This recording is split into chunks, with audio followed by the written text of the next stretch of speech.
In this lecture, we discuss how we create circuits that can store state.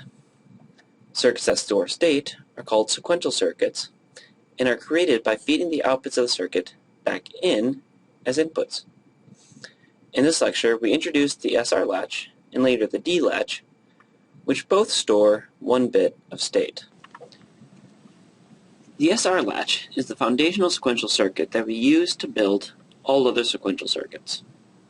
The circuit is composed of two cross-coupled NOR gates, where the state that we are storing is called Q, and the complement of the state is stored in Q prime. To demonstrate how the circuit works, let's assume that we do not know the values of the state or its complement, but that we will input 0 and 1 to R and S. If either of the inputs to a NOR gate is 1, the output is 0. So we know that Q prime will be 0 regardless of the feedback from Q.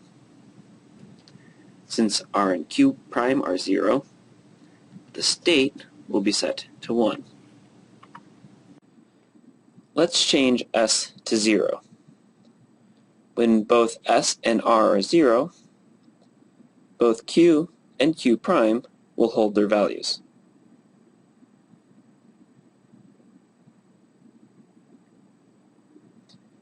Now, let's change R to 1. Because R is 1, the state will reset to 0. Because both the state and S are 0, Q prime will be 1. Finally, let's change S back to a 1. Because both R and S are 1, the state and its complement are now both 0. Since we do not want the state and its complement to be equivalent, we say that this input combination is forbidden. We can describe the SR latch's behavior with two tables. We use the first table when we know the inputs and the value of the current state Q, and we want to know the circuit's next state, Q+. So here we see that the first input combination holds the current state into the next state. The second input combination resets the next state to 0, hence why R is 1 for reset. The third input combination sets the next state to 1, hence S is 1 for set. And the final input combination is forbidden. We use the second table when we know our current state and our desired next state. The right columns tell us what input combinations will allow us to excite the desired next state given the current state. Now, the SR latch is useful, but we can make its operation simpler by forcing the two inputs to be complements of each other. Now, when we make our new data input 0, the input's complement will be 1. This will reset the state of the latch to 0. Q prime will also become 1. When we change the data input to 1, the input's complement and the Q prime become 0. Then the state of the latch is set to 1. We can describe the D latch's behavior with the same tables as before. Notice that the next state is always the same as the data input. Much simpler, huh? When we design sequential circuits, we want to synchronize the times when all state storage components store new data. We synchronize these components with a signal called the clock that oscillates between 0 and 1. To help synchronize the components, we can add a clock command to our latch that acts as a gatekeeper that allows the latch to change its value only when the clock's value is 1. For example, suppose that the data input has the following waveform, and they want to determine the state of the D latch.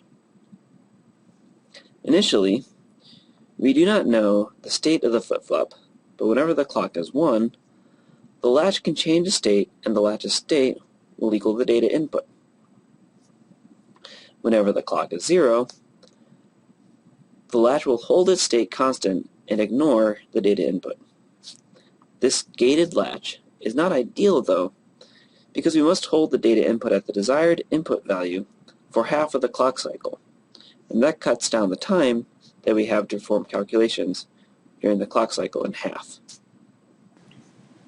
An alternative clocking method for synchronizing state storage components is called edge triggering. When we use an edge triggering clocking scheme, we call the latch a flip-flop.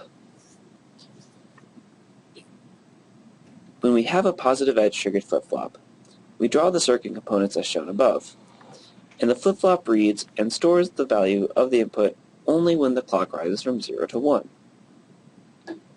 So again, we do not know the flip-flop's state to start, but at the first positive clock edge, the data input resets the state to 0. Then, at the second positive clock edge, the data input sets the state to 1. The flip-flop ignores the data input at all times except during the clock edge. If the data input ever changes close to the clock edge, the flip-flop will store the value of the input from just before the clock edge. When we have a negative edge-triggered flip-flop, we add a complement circle to the diagram, and the state of the flip-flop will update only when the clock falls from 1 to 0. Let's recap. We created a sequential circuit called a D-latch or D flip-flop. The D-latch or flip-flop stores the value of the data input only when the clocking scheme permits the component to read the data input. Different clocking schemes will store the data differently, so we need to carefully choose our clocking scheme and how we send data to these synchronized sequential circuits.